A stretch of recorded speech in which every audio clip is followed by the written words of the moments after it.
ജയൻ നമ്പ്യാർ പൃഥ്വിരാജ് വിലായത്ത് ബുദ്ധ തോന്നിയത് ഒരു ഓക്കെ ഫീലാണ്. ഞാൻ ഭയങ്കര എക്സ്പെക്ടേഷനിലാണ് പോയത്. കാരണം പൃഥ്വിരാജ് അദ്ദേഹത്തിന് ഇന്റർവ്യൂവിൽ പറഞ്ഞത് ഇത് സച്ചിയുടെ ഒരു ഡ്രീം പ്രൊജക്റ്റ് ആണെന്നാണ്. GR ഇന്ദുഗോപന്റെ കഥയ്ക്ക് സിനിമാ രൂപം വരുന്ന സമയത്ത് പൊന്മാനിലൊക്കെ ഉണ്ടായിരുന്ന പോലത്തെ ഒരു സിനിമാറ്റിക് എക്സ്പീരിയൻസ് ആയിരുന്നു പ്രതീക്ഷിച്ചിട്ടുണ്ടായിരുന്നത്. പക്ഷെ സിനിമാറ്റിക് എക്സ്പീരിയൻസ് ആയിട്ട് കണക്കിലെടുക്കുമ്പോൾ എനിക്ക് അത്രയൊക്കെ അങ്ങോട്ട് വർക്കാവാത്ത രീതിയിലാണ് വിലായത്ത് ബുദ്ധ വന്നിട്ടുള്ളത്. അവിടെ ഇവിടെ ആയിട്ടുള്ള പൊട്ടും പൊടി പെർഫോമൻസുകൾ നോക്കുമ്പോൾ ചിലതൊക്കെ നല്ല ഹൈലൈറ്റ് ചെയ്ത് നിന്നിട്ടുണ്ട്. എസ്പെഷ്യലി നമ്മുടെ ഷമി തിലകന്റെ അദ്ദേഹത്തിന്റെ ഒരു സോളോ പെർഫോമൻസ് പല ഇടങ്ങളിലായിട്ട് വരുന്നുണ്ട്. സിനിമയുടെ കഥയ്ക്ക് ആധാരമായിട്ട് വരുന്ന രണ്ട് വ്യക്തികൾ തമ്മിൽ ഉള്ള അല്ലെങ്കിൽ രണ്ട് ആളുകളുടെ ആഗ്രഹങ്ങൾ തമ്മിൽ വരുന്ന ഒരു ക്ലാഷ് ആണ് സിനിമ സംസാരിക്കുന്നത്. സാധാരണ സച്ചിയുടെ ഇത്തരത്തിലുള്ള ഹിറ്റായിട്ടുള്ള സിനിമകൾ എടുക്കുമ്പോൾ അയ്യപ്പൻ കോശി ആയാലും ഡ്രൈവിംഗ് ലൈസൻസ് ആയാലും രണ്ട് വ്യക്തികൾ തമ്മിൽ ഈഗോയ്ക്കാണ് പ്രാധാന്യം ഉണ്ടായിരുന്നത്. പക്ഷെ വിലായത്ത് ബുദ്ധയിലോട്ട് വരുന്ന സമയത്ത് അദ്ദേഹം ഇതിൽ കണ്ട ആ ഹൈലൈറ്റിംഗ് പോയിന്റ് ആ രണ്ട് ആഗ്രഹങ്ങൾ തന്നെയായിരുന്നു. ആ ആഗ്രഹങ്ങൾ സിനിമയായിട്ട് എക്സിക്യൂട്ട് ചെയ്ത് വന്ന സമയത്ത് അത്രയ്ക്ക് അങ്ങോട്ട് എന്റർടൈനിങ് ആയിട്ട് എനിക്ക് ഫീൽ ചെയ്തില്ല. ഡബിൾ മോഹൻ എന്ന് പറയുന്ന ആ ക്യാരക്ടറിന് വേണ്ടിയിട്ടുള്ള ആ പൃഥ്വിരാജിന്റെ കഥാപാത്രമായിട്ട് മാറാനുള്ള ശ്രമങ്ങളെല്ലാം എന്താ പറയാ അപ്രിസിയേഷൻ അർഹിക്കുന്നുണ്ടെങ്കിൽ കൂടി നമ്മൾ സിനിമ ആസ് എ ടോട്ടൽ എടുക്കുന്ന സമയത്ത് ആ ക്യാരക്ടറിനെ എത്രത്തോളം ബിൽഡപ്പ് ചെയ്ത് വെച്ചിട്ടുണ്ടോ അതിനനുസരിച്ചുള്ള ഒരു ഒരു ക്യാരക്ടർ ആർക്ക് പൃഥ്വിരാജിന് വന്നിട്ടില്ല at the end of the story. പക്ഷേ ഞാൻ നേരത്തെ പറഞ്ഞ പോലെ തന്നെ ഷമി തിലകന്റെ കാര്യം വരുമ്പോൾ ഷമി തിലകൻ കുറെ സ്ഥലത്ത് പറഞ്ഞാല് മജോറിറ്റി ഓഫ് ദ പോർഷൻസ് അദ്ദേഹം ആരുടെ മകനാണെന്നുള്ളതിന്റെ ഒരു ഗ്ലിംസ് നന്നായിട്ട് കാണിക്കുന്നുണ്ടായിരുന്നു. അദ്ദേഹത്തിനാണ് ഒരു പെർഫോമൻസ് ഓറിയന്റഡ് ആയിട്ടുള്ള ഒരു ക്യാരക്ടർ ആർക്ക് സിനിമയിൽ ലഭിച്ചിട്ടുള്ളത്. പല ഷെയ്ഡിലൂടെ അദ്ദേഹം കടന്നു പോകുന്നുണ്ട്. തുടക്കത്തിൽ ഒരു പവർഫുൾ ആയിട്ടുള്ള നാട്ടിലെ തന്നെ പവർഫുൾ ആയിട്ടുള്ള ഒരു വ്യക്തിത്വം, അതുപോലെ തന്നെ രാഷ്ട്രീയത്തിൽ സ്വാധീനമുള്ള ഒരാൾ, നാട്ടുകാർക്കിടയിൽ അത്രയും സ്വീകാര്യനായ ഒരു വ്യക്തി. അത് പതിയെ ഒരു പ്രത്യേക സാഹചര്യത്തിൽ അദ്ദേഹത്തിന്റെ ആ ഒരു മൊത്തത്തിലുള്ള നിലനിൽപ്പിനെ തന്നെ ബാധിക്കുന്ന തരത്തിലോട്ടുള്ള ഒരു ഇൻസിഡന്റ് അദ്ദേഹത്തിന്റെ ജീവിതത്തിൽ സംഭവിക്കുകയും അതിനെ തുടർന്ന് അദ്ദേഹത്തിന്റെ സ്വഭാവത്തിൽ വരുന്ന മാറ്റം, അദ്ദേഹത്തിന്റെ ആ ഡൗൺഫോൾ ഒക്കെ കാണിക്കുന്ന സമയത്ത് ഗംഭീര പെർഫോമൻസ് തന്നെയാണ് ഷമി തിലകന് കാഴ്ചവെച്ചിട്ടുള്ളത്. പിന്നെ ഞാൻ ആദ്യം പറഞ്ഞ പോലെ തന്നെ ഡബിൾ മോഹൻ എന്ന് പറയുന്ന ആ ക്യാരക്ടറിന്റെ ആ നേച്ചർ, അദ്ദേഹത്തിന്റെ ആ ജോബിന്റെ ഗ്രാവിറ്റി, അദ്ദേഹം എന്താണ് ചെയ്യുന്നത്, അദ്ദേഹം എന്തുകൊണ്ടാണ് ഡബിൾ മോഹൻ എന്നൊരു പേരിൽ അറിയപ്പെടുന്നത് തുടങ്ങിയ കാര്യങ്ങളെല്ലാം കാണിക്കുന്നതിന് വേണ്ടി നമ്മുടെ സംവിധായകൻ സിനിമാറ്റിക് ആയിട്ട് എടുത്തു വെച്ചിരിക്കുന്ന സീക്വൻസസ് കൺവിൻസിങ് അല്ലാത്ത പോലെ എനിക്ക് തോന്നി.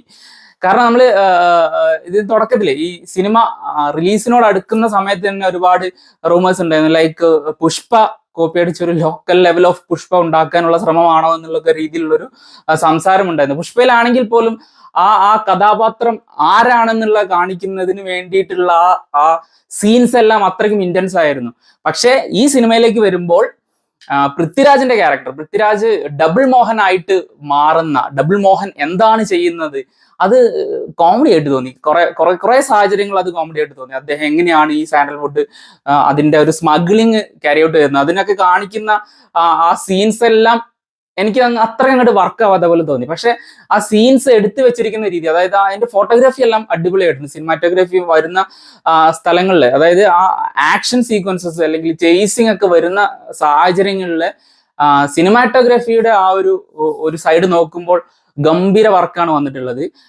മ്യൂസിക് സെഷനിലോട്ട് പോകുമ്പോൾ നമ്മുടെ ജഗ് ബിജോയ് ഇപ്പൊ തുടരെയായിട്ട് ഹിറ്റുകൾ ഒരുപാട് തരിക ആയിരുന്നു ഇപ്പൊ റീസെന്റ് കാലഘട്ടത്തിൽ. പക്ഷെ ഈ സിനിമയിലേക്ക് വരുന്ന സമയത്ത് ആ പാട്ടുകളുടെ കാര്യത്തിൽ അത്രയ്ക്ക് അങ്ങോട്ട് ഒരു ഇംപ്രസീവ് വർക്കായിട്ട് എനിക്ക് തോന്നിയില്ല. പക്ഷെ ബാക്ക്ഗ്രൗണ്ട് സ്കോർ അത്യാവശ്യം കൊള്ളാവുന്നതായിട്ട് തോന്നി. പിന്നെ പല ഏരിയയിലും എസ്പെഷ്യലി ആ സെക്കൻഡ് ഹാഫിന്റെ ഒരു പകുതിയോട് അടുക്കുന്ന സമയത്ത് ആ പ്രധാന കഥാപാത്രം നമ്മുടെ പൃഥ്വിരാജിന്റെ ഓരോ ലക്ഷ്യങ്ങൾ, ആ കഥാപാത്രത്തിന്റെ ലക്ഷ്യങ്ങൾ മാറി മാറി വരുന്ന സമയത്ത്, അതായത് ഒരു മെയിൻ ഗോളിൽ നിന്നും ഒരു സബ് ഗോൾ, അതായത് വ്യതിചലിച്ചു പോകുന്ന സമയത്ത് വേറെ മൾട്ടിപ്പിൾ ലക്ഷ്യങ്ങൾ ആ കഥാപാത്രത്തിന്റെ ജീവിതത്തിലേക്ക് വരുന്ന സാഹചര്യത്തിൽ അത് പ്രേക്ഷകരിലേക്ക് എത്തിക്കാൻ എടുക്കുന്ന ആ ഒരു സമയം അത് വളരെ ലെങ്തിയാണ്. കാരണം സിനിമ ഇങ്ങനെ നീണ്ടു പോയിരുന്നു. ഭയങ്കര ലെങ്ത്, ഓൾമോസ്റ്റ് ഒരു 3 ഹവറിനടുത്തുള്ള ഒരു സിനിമയാണ്. അപ്പൊ അതിൻ്റെതായിട്ടുള്ള ഒരു ലാഗും സിനിമയ്ക്ക് ഉണ്ടായിരുന്നു. ഇവിടങ്ങളായിട്ട് ഒരുപാട് സീൻസ് ഒക്കെ നമുക്ക് കട്ട് ചെയ്ത് കളയാവുന്ന തരത്തിലുള്ള സീൻസ് ഉണ്ടായിരുന്നിട്ട് കൂടി എന്തിനാണ്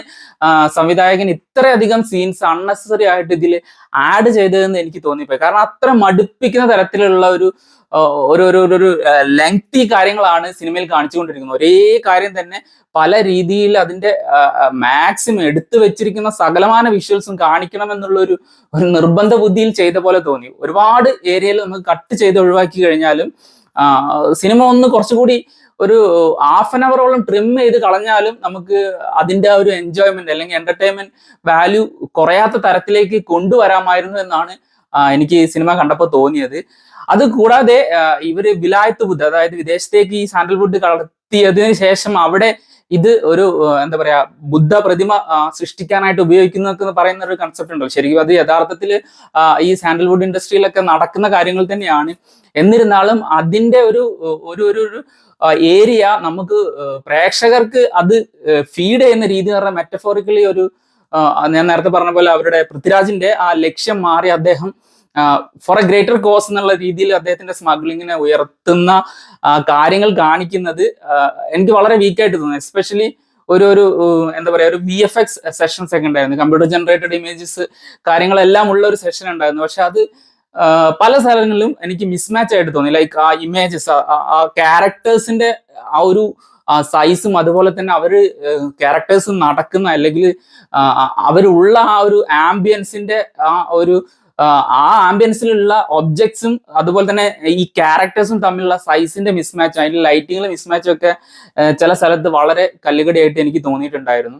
പക്ഷെ CGI വർക്കിൽ കുറച്ച് മൃഗങ്ങളെ സൃഷ്ടിച്ചിട്ടുണ്ട്. മൃഗങ്ങളുടെ സീക്വൻസ് അത് ഗംഭീരമായിട്ട് വന്നിട്ടുണ്ട്. അത് ഈ പറഞ്ഞ പോലെ നമുക്കൊരു ആ എൻജോയ്മെന്റിനെ ബാധിക്കുന്ന തരത്തിലുള്ള ഒരു ബുദ്ധിമുട്ടായിട്ട് സ്ക്രീനിൽ കാണുന്ന സമയത്ത് എനിക്ക് തോന്നിയില്ല. അപ്പൊ ഞാൻ പറഞ്ഞു വരുന്നത് ഈ വിലായത്ത് ബുദ്ധ എന്ന് പറയുന്ന ആ ഒരു സിനിമ കണ്ടപ്പോൾ എനിക്ക് തോന്നിയത് എന്താണെന്ന് വെച്ചാൽ ഒരു എന്റർടൈൻമെന്റ് പെർസെൻറ്റേജ് എടുക്കുന്ന സമയത്ത് എനിക്ക് ഒരു 60 to 70% എന്റർടൈൻമെന്റ് തന്ന ഒരു സിനിമയാണ് വിലായത്ത് ബുദ്ധ.